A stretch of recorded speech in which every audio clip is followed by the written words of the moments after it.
seribu duka.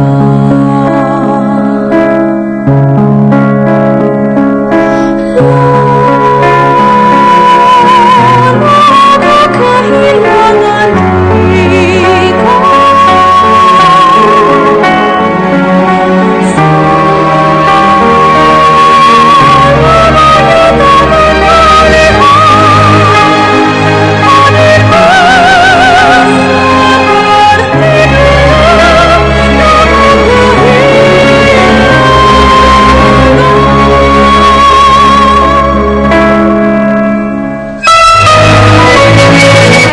semuanya dikasih orang. Hari ini aku dikesempatan banget ketemu dengan saudara aku yang sudah sangat lama ya ketemu ya. Tapi dulu kecil sering banget bareng. Oke, Sering banget bareng tapi berantem mulu. Teman berantem dari kecil. Ya, sebenarnya ini sesuatu yang emang udah kita rencanain dari beberapa waktu yang lalu. Iya. Ada bagian hidup Della yang ingin Della sampaikan kepada masyarakat. Dan menurut aku sebagai manusia, sebagai seorang perempuan, terutama sebagai seorang ibu, ini penting banget untuk di-share. Dan kali ini kita membuat video ini yang akan kita share di YouTube dengan harapan apa yang dialamin Della itu bisa ya berguna gitu ya buat orang banyak gitu. Jadi Della udah pernah kehilangan anaknya, putranya namanya Alsami, umur 7,5 tahun waktu itu berapa tahun yang lalu ya? 2016 November, pas 3 tahun yang lalu. 3 tahun yang lalu kehilangan anaknya. Oke, bisa diceritain nggak sih Del? Al itu bagaimana kehilangannya, singkat aja. Kronologisnya itu waktu itu tanggal 11 November jam 10 pagi gue ditelepon. Waktu itu gue posisi lagi nyetir, gue di jalan, gue ditelepon dari pihak sekolah, dibilang Al jatuh. Al jatuh dari perosotan sekolah. Gue tanya, gue langsung yang udah panik dong, anak jatuh, gitu kan kita udah panik pasti kan. Kondisinya gimana? Gue bilang, kondisinya nggak apa-apa, Al sehat, nggak kenapa-napa. Gue yang udah nangis-nangis tetep kan. Gue bilang pokoknya jujur kondisinya Al yang sebenarnya itu gimana. Kalau misalnya nanti dibilang sekarang nggak apa-apa, nanti akhirnya gue lihat gitu. Aku lihat ada apa-apa, gue bakal marah besar. Gue bilang mendingan sekarang jujur kondisinya gimana. Nggak apa-apa, dia sehat, oke. Kelas berapa ya pada saat itu ya? Kelas 2 SD. Lagi bermain di perosotan. Iya. Jatuh dan muntah. Oke, pada saat itu tuh kalau di sekolah itu harus ada kayak penjagaan gitu atau apa? Kok bisa sampai jatuh tuh gimana gitu? Apa nggak ada yang ngawasin atau gimana? Iya, memang waktu itu kondisinya Al sama teman-temannya itu lepas pengawasan. Oke. Dan dia, jadi kan karena lepas pengawasan, anak laki-laki nih berlima, atau berempat ya, gue lupa. Main di perosotan. Pertama dia lari-lari, menurut CCTV pertama tuh mereka lari di playland. Setelah itu mereka main perosotan, tapi main perosotannya itu harusnya kan kalau perosotan orang jalan dari bawah ke atas kan, terus baru dari tangga seharusnya dari tangga naik terus prosot.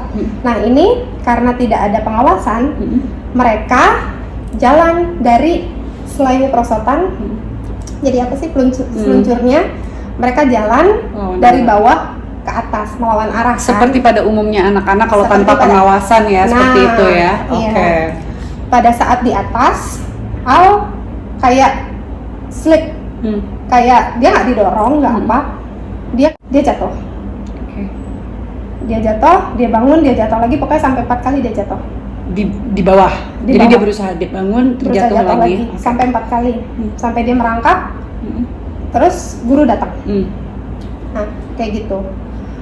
Nah, itu kan kejadian kronologis dia jatuh ya. Setelah itu, nah ya muntahnya di sekolah. Karena dia muntah dibawa ke rumah sakit terdekat di sekolah. Di rumah sakit itu tidak ada CT scan. Akhirnya Al dilarikan ke rumah sakit kedua yang ada CT scan. Nah, gue sampai ke rumah sakit kedua. Di situ gue lihat Al yang udah pucet banget, pucet banget, bibirnya sampai putih gitu loh. Dan masih muntah-muntah pada saat itu? Enggak, dia tiduran, dia merem aja gitu loh, dia merem aja. Akhirnya gue ngeliat kaget dong, muka anak gue kenapa sepucet ini gitu kan. Katanya nggak apa-apa, tapi kenapa dia sepucet ini? Gue nggak pernah lihat dia pucet sampai kayak gitu. Bisa ngomong, bisa ngobrol. Gue yang udah panik dulu kan, akhirnya dibawa ke ruangan, terus gurunya yang bangunin dia. Oke. Al, ini siapa? Gitu loh. Ya, ngeliat gitu dia nggak buka, terus dia bilang, ini mama. Dia bilang mama. Dan gue nggak tahu itu terakhir kalinya dia sebut mama gitu loh. Gue nggak tahu gitu loh. Gue sempet tawarin dia makan. Al mau makan nggak? Dia bilang enggak. Al mau burger, sukanya burger. Enggak. Al mau french fries. Enggak. Dia bilang Al mau tidur. Al ngantuk. Terus ya udah oke. Al tidur ya. Nah habis itu dia nggak ngomong lagi. Jadi itu terakhir pembicaraan gue sama Al, yaitu gue pikir dia ngantuk kan, dia tidur. Gue diemin dia tidur dong. Terus gue tanya lagi sama orang, sama pihak sekolah, Al, ya nggak apa-apa. Pokoknya mereka mensugesti gue dengan kata tidak apa-apa. Ya gue di situ yang gue pikir oke, semua anak pernah jatuh kan, pernah jatuh dari ini. Anak gue jatuh dari perosotan, oke. Anak gue akan baik-baik lagi, sehat lagi. Oke, kita lihat aja nih, nggak ada apa-apa. Gue pikir yang positif banget gitu lah, nggak ada apa-apa. Oke, sampai akhirnya di situ prosesnya lama untuk CT scan.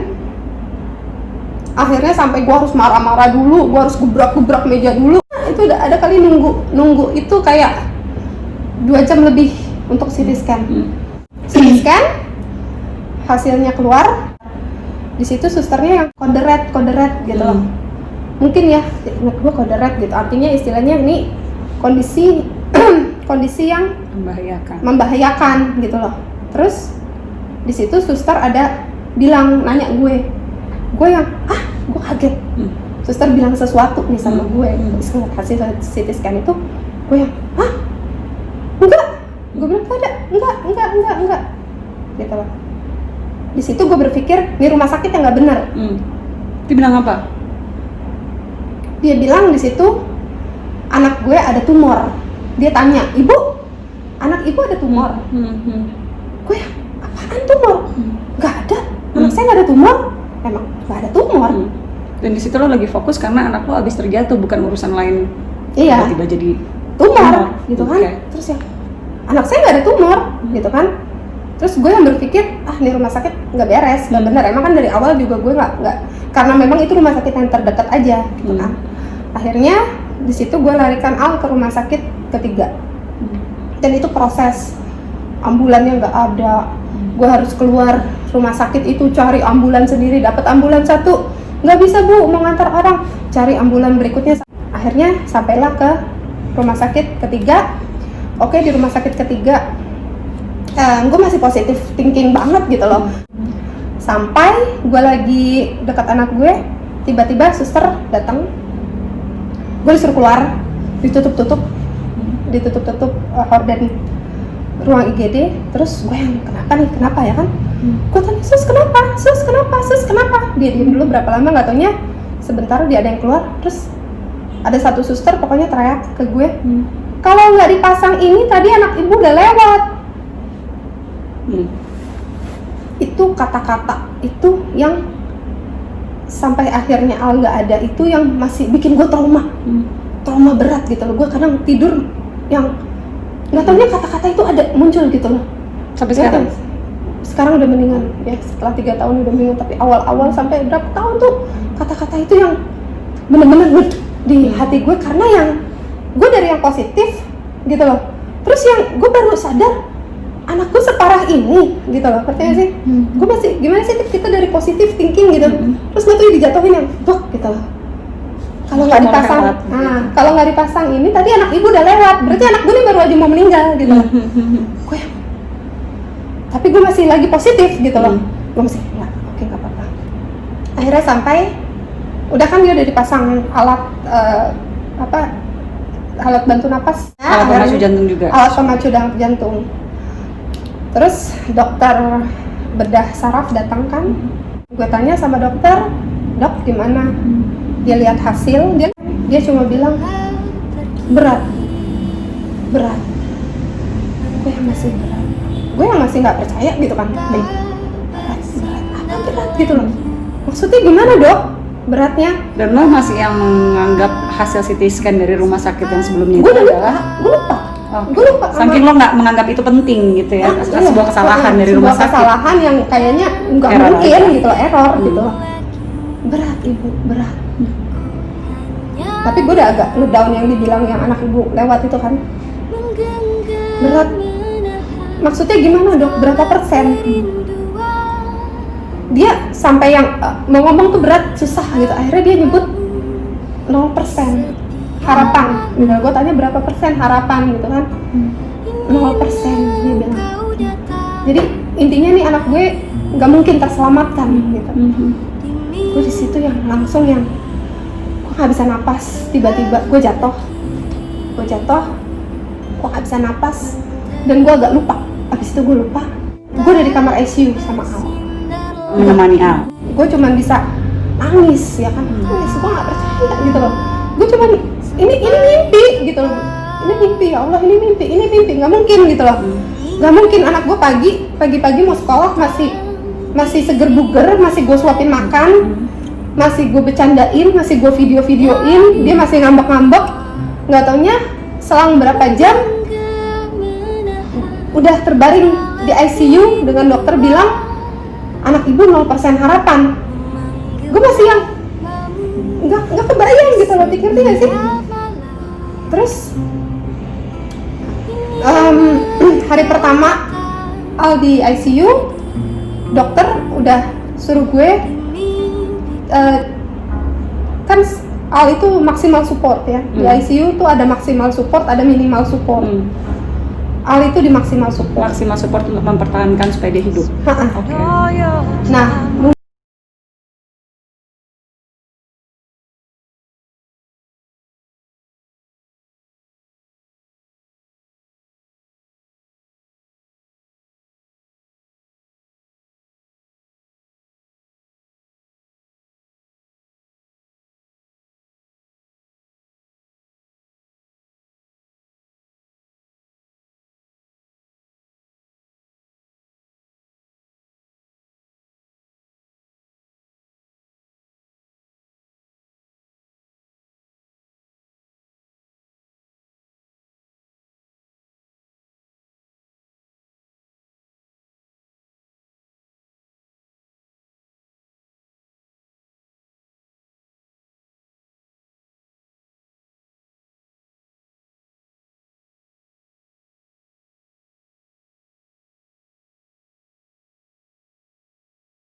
Al ke rumah sakit di Singapura, rumah sakit Mount Elizabeth.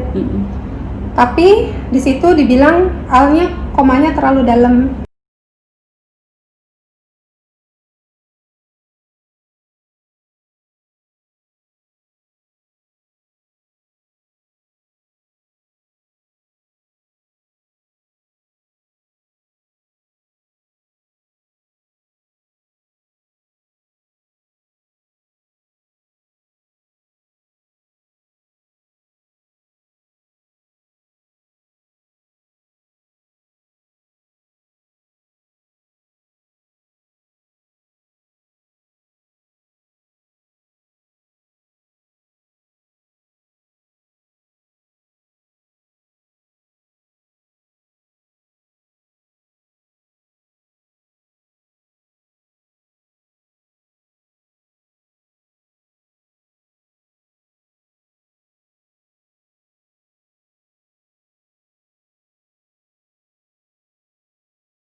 Oke, tapi keadaan kok bisa nggak tahu, bisa sama sekali nggak tahu tuh memang belum waktunya ketahuan atau apa? Gimana kita tahu ya, Tik? Kalau kita ngelihat anak kita itu biasa-biasa aja. Oh, normal. Anak kita tuh normal-normal aja, aktif-aktif aja. Dia tanpa ada rasa, misalkan dia bilang, Mama, pala aku pusing. Terus 2 hari lagi dia bilang, Mama, pala aku pusing. Besoknya dia bilang lagi, palanya pusing. Itu kan berarti kita baru akan curiga. Tapi dong. ini nggak kayak gitu. Atau enggak anak kita muntah, tiba-tiba gitu, muntah lagi. Ini enggak. Tapi pernah muntah sebelumnya? Muntah ya kalau dia lagi sakit gitu loh. Kalau dia lagi sakit, dia lagi nggak enak badan, ya dia muntah gitu loh. Al itu anak yang jarang muntah. Jadi kondisinya Al ini anak laki-laki yang sangat aktif. Sangat aktif banget. Dan apa sih kalau tadi lo cerita juga kan dia yang he's good at swimming dan main terus dan pokoknya gurunya pun di sekolah, di guru kelasnya dia dari dia kelas 1, kelas 2 yang bener-bener nggak percaya gitu loh, karena dia bener-bener yang normal banget gitu loh secara dia mungkin kalau ada orang anak penyakit begitu mungkin terganggu di pelajaran, ini enggak gitu loh. Ya memang dia bukan anak bukan anak yang pinter banget, anak yang sedang, anak yang oke aja gitu loh, yang sedang oke lah gitu, nggak ada masalah apapun gitu loh. Dan sangat aktif. Sedangkan dokter yang di Singapura itu bilang harusnya ini anak udah tidak bisa berjalan loh. Dengan kondisi kansernya yang sudah parah ternyata. Harusnya ini anak sudah tidak bisa berjalan loh. Dari sebelum dia terjatuh sekalipun. Iya. Dokternya yang bilang ini gift, ini mukjizat gitu loh. Dia baru pertama kali nemuin kasus. Dia bilang saya baru pertama menemukan kasus yang seperti ini. Oke. Jadi pasti lo bingung banget kan pada saat itu. Di satu sisi anak jatuh. Pertama pasti kan memang asumsi lo ini semua terjadi karena anak jatuh. Tiba-tiba dalam waktu yang singkat diperiksa oleh dokter ternyata ada cancer. Tumor cancer. Jadi itu kan kebingungan yang luar biasa ya pastinya sebagai seorang ibu gitu. Nah tapi yang lo yakini pada saat itu, gue nggak kebayang sih, pasti lo dalam keadaan sebingung-bingungnya, bingung ya kan dengan semua informasi yang lo dapetin tentang keadaan anak lo. Tapi yang lo paling rasain atau yakinin tuh apa itu? Gue 12 hari gue di rumah sakit itu, jadi hidup gue cuma kamar ICU, ruang tunggu, musola, kamar mandi. Jadi even gue nggak pergi ke kantin gitu loh, jadi udah itu aja ruangan gue. Dan gue di situ cuma fokus untuk, karena gue nggak bisa apapun ya, gue cuman fokus untuk hidup gue bener-bener pagi bangun, sholat subuh, sholat duha, abis sholat duha gue apalagi ya, oke gue baca Quran, abis gue baca Quran, oke gue baca ini surat ini, ada kata orang datang baca ini, gue baca ini, pokoknya hari-hari gue cuman mengemis pada Allah gitu loh, ngerti gak? Gue meminta sama Allah, ya Allah tolong jangan ambil Al, ya Allah. Gue tuh kayak bener-bener kayak caleg yang mau yang mau kepilih gitu loh. Gue kampanye sama Allah, gue sibuk kampanye sama Allah. Boleh lo ceritain sedikit nggak sih cancer tadi namanya apa? Medulloblastoma. Apa perbedaannya dengan cancer lain atau dari pengetahuan lo? Dari pengetahuan gue yang setelah Al nggak ada, gue browsing di Google, itu adalah cancer otak pada anak yang menyerang batang otak. Jadi cancer itu memang kita nggak bisa bilang dari faktor ini atau dari faktor ini, memang itu ya udah memang Allah Tuhan tuh mau kasih aja gitu loh. Jadi nggak ada karena begini, karena begitu gitu. Gue kan berusaha cari tahu dong kenapa anak gue kena cancer ini gitu loh. Padahal keluarga gue nggak ada yang, kita nggak ada yang genetik cancer kan, keluarga suami gue juga nggak ada gitu loh. Memang tidak ada jawabannya itu berasal dari mana gitu loh. Memang ya udah pemberian aja gitu loh, pemberian aja, ini kamu kena cancer gitu. Jadi dia lebih condong kena ke anak laki-laki daripada anak perempuan. Kenapa tuh? Gue lupa kenapanya tuh. pokoknya ada mungkin ada hormon anak laki-laki yang lebih untuk Memicu memicu kanker itu kanker ya. ini. Dan dibilang juga 99% anak yang kena kanker itu bagaimanapun usahanya, bagaimanapun mencoba terapi ini, kemo atau apa, ujung-ujungnya juga akan menyerah pada Beneran. penyakitnya itu. Sebenarnya kanker itu udah ada, tapi memang lo sebagai orang tua tidak berkesempatan untuk tahu atau terlihat indikasi, sehingga lo selama ini menganggap Al itu anak yang sehat walafiat, dan kemudian dia terjatuh dan itu men-trigger kansernya sehingga dia sulit pada saat itu untuk tertolong. Yes, Oke. benar.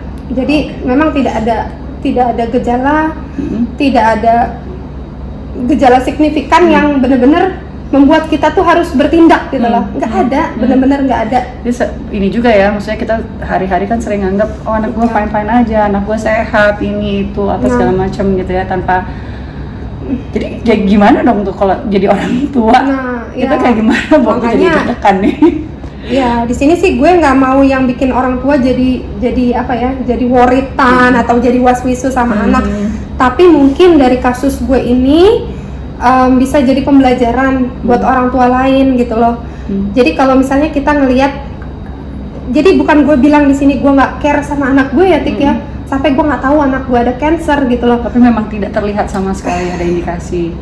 Semua orang bingung. Ketahuannya ya karena dia jatuh, di situ baru ketahuan. Kalau dia nggak jatuh ya nggak tahu, Allahu alam. Tidak ada harapan sampai akhirnya lo harus kehilangan 12 hari 12 hari di hari. ICU, yaitu yang gue cerita.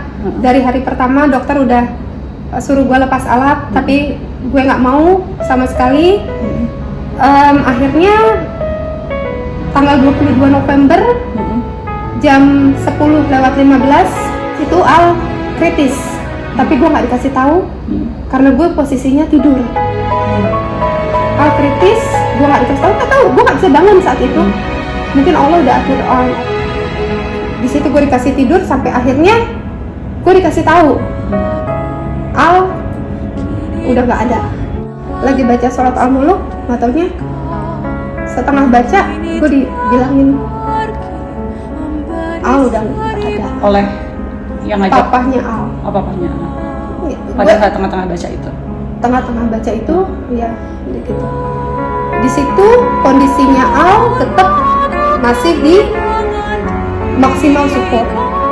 Jadi benar-benar apa yang gue omongin gitu, gue ngomong kan, maksudnya kalau emang Allah yang mau ambillah gitu, tapi jangan ada manusia yang mengganggu alatnya Allah gitu loh. Dan itu terbukti nih, maksudnya sampai akhirnya pun dia tetap di maksimal support, tapi memang Allah yang mau berhentiin gitu loh ya, kayak gitu.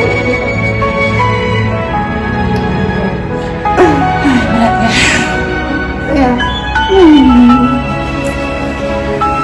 Kalau mau share juga mengenai sekolah gitu ya, bisa terjatuh di sekolah bagaimana, karena kita kan orang tua kita most of the time kita percayakan anak kita di sekolah, namun terjadi kejadian yang tidak diinginkan, tanpa maksud menyalahkan, tapi gimana sih supaya kita bisa lebih berhati-hati gitu ya. Terus apa aja ya, kayak banyak banget ini yang bisa di-share gitu loh. Jadi Iya, kalau misalnya sekolah ya, di sini juga emang nggak mau bawa pihak manapun ya. Tapi kalau misalnya di sekolah, apa yang kita bisa perbuat kan, Tik? Kita taruh anak kita di sekolah dengan posisi kalau SD kan nggak boleh ditungguin. Memang peraturan tidak boleh ditungguin, ya kita percayakan pada pihak sekolah ya kan. Gue nggak mau, maksudnya aku di sini juga nggak mau menyalahkan pihak manapun ya. Tapi kalau kita sebagai orang tua, yang aku ambil dari hikmah dari kejadian ini adalah jangan menganggap enteng apapun yang terjadi di anak kita. Kalau ada gejala sekecil apapun yang terjadi sama anak kita, jangan kita anggap enteng. Masuk angin gitu loh, dicubit setan, ini, itu. Enggak. Selagi kita ada kesempatan, kita mengecek apapun, pokoknya apapun kita lakukan deh.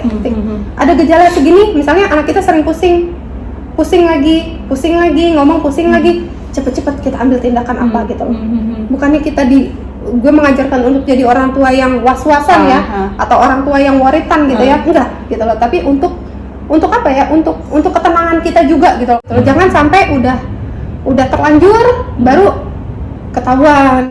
Itu dia. Apa sih menurut lo rahasia Allah tuh apa sih kalau atas kejadian itu gitu? Lo bener-bener sebagai seorang ibu lo nggak dikasih kesempatan untuk Iya. berbuat sesuatu untuk penyakitnya Al gitu. Lo mengambil hikmahnya atau apa sih sebenarnya yang Tuhan inginkan gitu lah atas kejadian itu? Nah itu dia Tik. Jadi yang bikin gue ya oke, anak gue diambil Allah ya kan, diambil Allah. Bagaimanapun, walaupun kita tahu ya Tik ya, anak kita, nafas kita aja bukan punya Allah. Apalagi anak kita cuma titipan kan, kata orang, anak cuma titipan, semua cuma titipan. Oke ya kan, kita bisa nerima. Tapi pada saat kondisi gue waktu itu, gue bener-bener yang nggak bisa nerima dong anak gue. Maksudnya oke, gue tahu dia punya Allah gitu, tapi egonya kita sebagai orang tua gitu loh, no, he is mine gitu kan, he is mine, gue yang lahirin, gue yang susuin, gue yang ini gitu loh, nggak boleh gitu, nggak boleh diambil gitu loh. Di situ gue ngedropnya banget adalah setelah itu sih, setelah kejadiannya Al udah nggak ada gitu kan, gue di situ yang bikin gue drop adalah yang gue selalu bertanya-tanya sama Allah, ya Allah kenapa hamba nggak dikasih kesempatan untuk berjuang, bagaimanapun hasilnya nanti gitu loh, tapi paling enggak kita sudah melakukan sesuatu buat anak kita yang terbaik gitu. Gue ada di posisi apapun yang gue lakuin, misalnya gini, kalau ada waktu itu ya, ada obat untuk Al, misalnya obat itu katakanlah di segitiga Bermuda gitu loh, bagaimanapun gue akan usahain dapetin tuh obat gitu loh, biarpun di Gunung Himalaya atau Gunung Everest gitu, seandainya kan obat itu ada, Al bisa sembuh lagi, bagaimanapun Tik usahanya bakal gue lakuin untuk Al. Tapi bener-bener gue dikasih pada posisi apapun yang lo lakuin, lo nggak bisa ngapa-ngapain, nggak akan bisa menolong anak lo. Jadi gue cuman ya udah, gue berdoa. Kalau dibilang pasrah, waktu itu gue nggak pasrah, nggak boleh Al, nggak boleh diambil gitu loh, nggak boleh gitu. Gue masih yang kayak gitu. Kapan akhirnya lo mulai pasrah? Menerima ini semua butuh berapa lama? Gue sampai gue waktu itu, jadi hari pertama gue udah disampaikan kalau Ali sebenarnya udah nggak ada. Di situ gue bersujud sama dokter, tolong dok, suntik mati saya dok, tolong dok, tolong. Saya nggak bisa hidup tanpa anak saya ini, saya nggak bisa gitu loh. Walaupun gue punya anak 2 kan Tik. Tapi gimana ya Tik, kita punya anak 2 ya kan, 1 diambil, jadi udah mendingan nggak, udahlah hancurkan aja gitu loh. Bener-bener gue di situ yang titik hancur hidup gue gitu loh. Gue minta tolong suntik, gue pokoknya di situ cuma berpikir gimana caranya gue akhirin hidup gue, gimana ya, apa ya, gue nggak mau nih Al dikubur sendirian, Al masuk ke tanah terus ditimbun sama tanah, gue nggak terima, gue mau temenin dia gitu loh. Setan itu bener-bener yang bisikin gue macam-macam loh, ngerti gak sih? Bunuh diri. Ayo loncat aja, sempet ada kayak gitu. Kalau misalnya orang tanya, orang suka kalau misalnya dengar cerita gue, orang tanya apa yang buat gue kuat sampai sekarang, apa yang buat gue bisa melalui semua sampai sekarang. Kalau orang lihat kondisi gue waktu di rumah sakit dengan gue kemana-mana pakai mukena, gue yang udah kayak orang ngeblank, nggak tahu apa-apa, yang makan enggak, dia ngeliat gue sekarang yang apa sih yang bisa bikin lo ngelakuin semua? Satu jawaban gue. Itu mungkin next episode. Kalau buat yang tertarik untuk pengen tahu gimana caranya ibu ini survive melewati masa yang sangat berat itu. Nah itu mengembalikan sesuatu yang negatif, energi negatif yang gue punya menjadi sesuatu yang positif, yang akhirnya malah gue mengucap syukur atas kejadian tersebut. Atas kejadian, maksudnya mengucap syukur sama Allah. Malah gue berterima kasih sama Allah. Gue malah merasa, oh oke, Allah itu sayang sekali gitu loh. Nah itu merubah mindset gue. Itu memang susah banget. semoga kita akan ada lebih banyak lagi ya Iya. yang bisa kita gali dari, sebenarnya masih banyak lagi, cuman kan nggak mungkin juga di konten ini satu kali ini. Jadi kalau misalnya dari teman-teman yang emang pengen tahu lebih banyak Iya. tentang apa yang dihadapi Della, silahkan leave comment, kasih pertanyaan atau komen. Insya Allah nanti kita bisa bikin ada video lagi, dimana kita akan ngobrolin itu lebih dalam lagi ya, tentang apa sih yang pengen kalian tahu dari apa yang dihadapi oleh Della. Karena juga pastinya buat lo juga lebih enak ya, maksudnya untuk bisa share. Selama ini kalau ada yang tanya, gue cuman jawab jatuh gitu loh. Jadi gue nggak open, gue nggak cerita. Oke, jatuh, memang jatuh.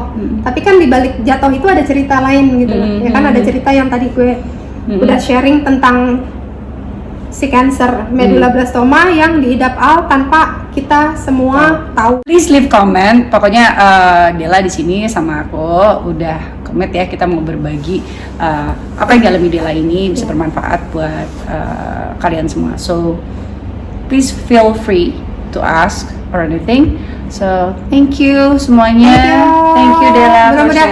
Mudah-mudahan bermanfaat ya. Amin, pasti bermanfaat. Thank you Tik. Kita nggak berantem. Bye bye.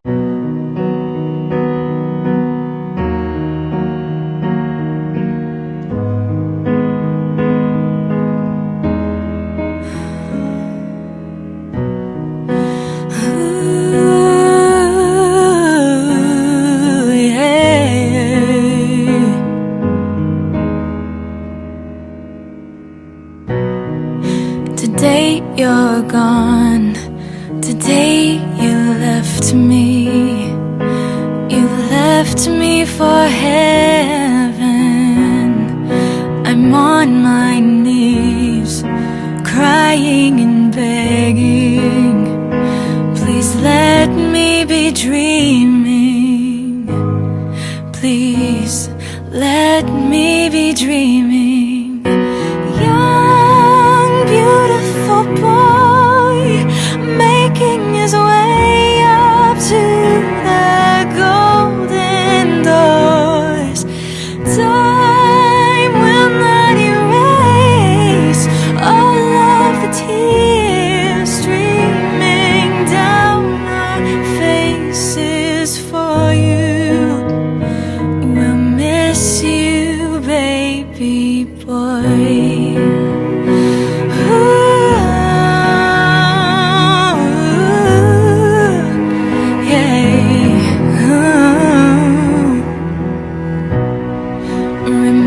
Remembering the way your smile made my world alright. The sudden loss of what has made my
We'll miss you, baby, but